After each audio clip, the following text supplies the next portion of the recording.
Slavery in ancient Rome was a widespread and complex phenomenon that affected millions of people across the empire. Slavery wasn't based on race or ethnicity, but on various factors such as birth, war, debt, crime, and abandonment. Slavery was an integral part of Roman society and economy, but it also generated social tensions and conflicts.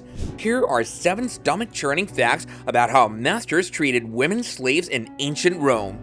One of the ways that women slaves ended up in ancient Rome was by being abandoned by their parents or relatives as babies or as young girls. Sometimes, these children were taken by dealers and sold into slavery. Other times, they were left at the mercy of wild animals or exposure. Some of the reasons for abandoning female children were poverty, overpopulation, unwanted pregnancies, or preference for male heirs. Another way that women slaves came to Rome was by being captured in war. The Roman army conquered many lands and peoples and took thousands of prisoners as spoils of war. These prisoners were either killed, ransomed, or enslaved. Many of the enslaved women were from Greece, Gaul, Germany, Britain, Africa, and Asia Minor. They were often subjected to brutal treatment during transport and auction. A third way that women slaves entered Roman society was by being sold or self-sold into slavery. Sometimes, free women or their families fell into debt and had no other option but to sell themselves or their daughters into slavery to pay off their creditors. Other times, women were kidnapped by bandits or pirates and sold into slavery. Some women even voluntarily became slaves to escape poverty, oppression, or abuse. Women slaves in ancient Rome had no rights whatsoever because they were not only slaves but also women. They were considered property under Roman law and had no legal personhood. They couldn't own anything, marry, testify in court, vote, or inherit. They had no control over their bodies or their lives.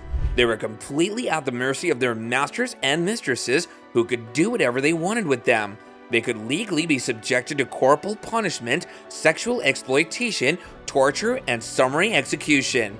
They could also be sold, traded, rented out, or given away as gifts without their consent. They had no recourse if they were mistreated or abused by their owners or others.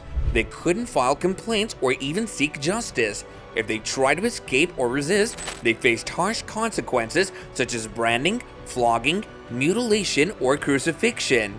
One of the main roles of women slaves in ancient Rome was to perform domestic services for their owners and their households.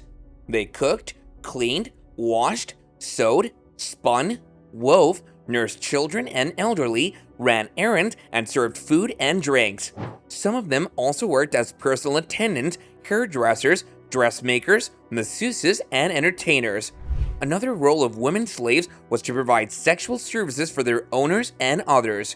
Many women slaves were forced to become prostitutes or concubines for their masters or mistresses. Some of them worked in brothels that were owned by wealthy Romans or located near public places such as baths, theaters, and temples. Others were kept in private houses as sex slaves for the pleasure of their owners or their guests. Women slaves who were used for sexual purposes often suffered from physical and mental health problems such as infections, diseases, injuries, pregnancies, abortions, and depression. They also faced social stigma and discrimination from free people who considered them immoral and degraded. Not all women slaves in ancient Rome, however, were unskilled or illiterate. Some of them were highly skilled and educated in various fields such as accounting, medicine, art, music, and literature. These women slaves often came from Greece or other cultured regions that had been conquered by Rome. Women slaves who had skills or education were often employed at high-paying jobs and professions by their owners or others who needed their services. For example, some women slaves worked as accountants for businesses or households, others worked as physicians for wealthy families or public health services. Some worked as artists for patrons or temples, others worked as musicians for festivals and theaters. Some worked as writers for authors or publishers, while others worked as teachers for children or adults. Women slaves who had skills or education usually enjoyed better living conditions and treatment than unskilled women slaves. They also had more chances of earning money, gaining respect, and obtaining their freedom. One of the ways that women slaves in ancient Rome could escape slavery was by being freed by their owners. This was called manumission, and it was a legal process that granted a slave the status of a freed person. Manumission could be done for various reasons, such as gratitude, affection, loyalty, service, reward, or inheritance. Manumission could be done in different ways, such as by a formal ceremony, by a written document, by a public declaration, by a will, or by a symbolic gesture. For example, some owners freed their slaves by giving them a cap or a rod that symbolized freedom. Others freed their slaves by registering them in the census as free citizens. Some freed their slaves by declaring them free in front of witnesses. Others freed their slaves by leaving them a bequest in their will. Manumission wasn't always a benevolent act, though. Sometimes, owners freed their slaves for selfish or malicious reasons, such as to avoid paying taxes, to get rid of old or sick slaves, to humiliate or punish them, or to exploit them even further. Being freed from slavery didn't mean that women slaves in ancient Rome had an easy or happy life.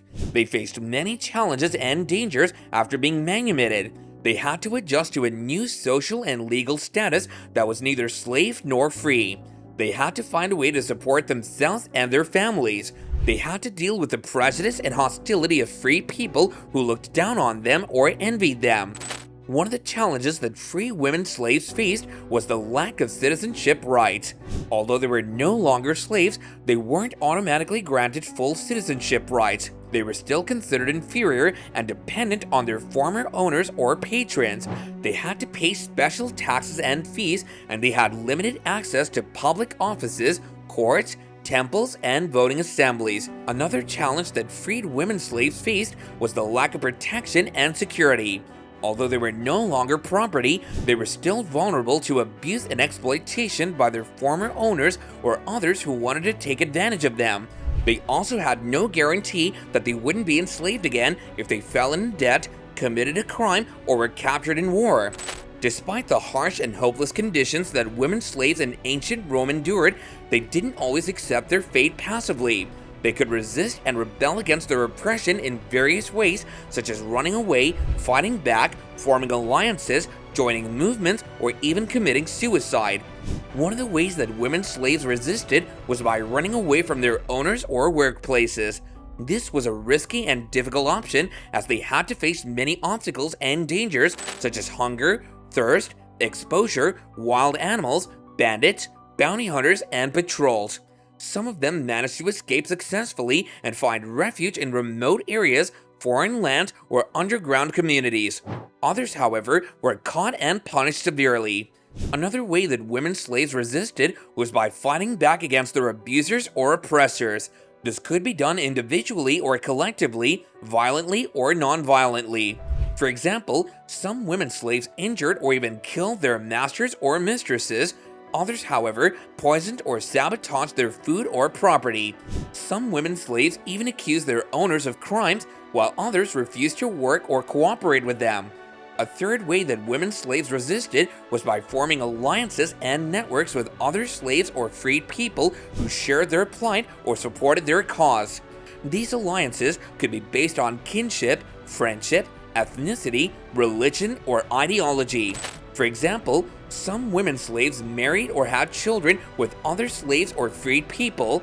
Others joined cults or sects that offered them hope or salvation.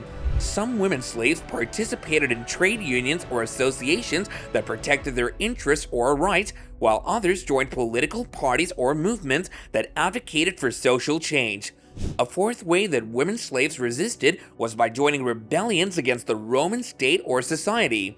These rebellions were often led by charismatic leaders who inspired thousands of followers to rise up against their oppressors.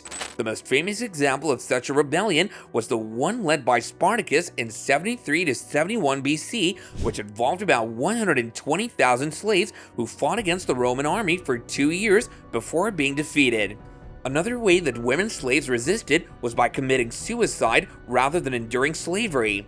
This was an extreme and desperate option, but some women slaves chose it as a way of expressing their dignity and defiance. For example, some women slaves killed themselves before being captured in war, whereas others killed themselves before being raped or tortured. Some women slaves killed themselves after being betrayed or abandoned, while others killed themselves after losing their loved ones. These are just some of the stomach-churning facts about how masters treated women slaves in ancient Rome. So as you can see, women slaves had a very hard and miserable life under the Roman system of slavery. They were exploited, abused, or oppressed in every way possible.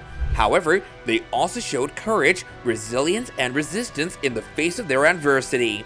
They fought for their survival, their dignity, and their freedom. They left behind a legacy of struggle and defiance that still inspires us today.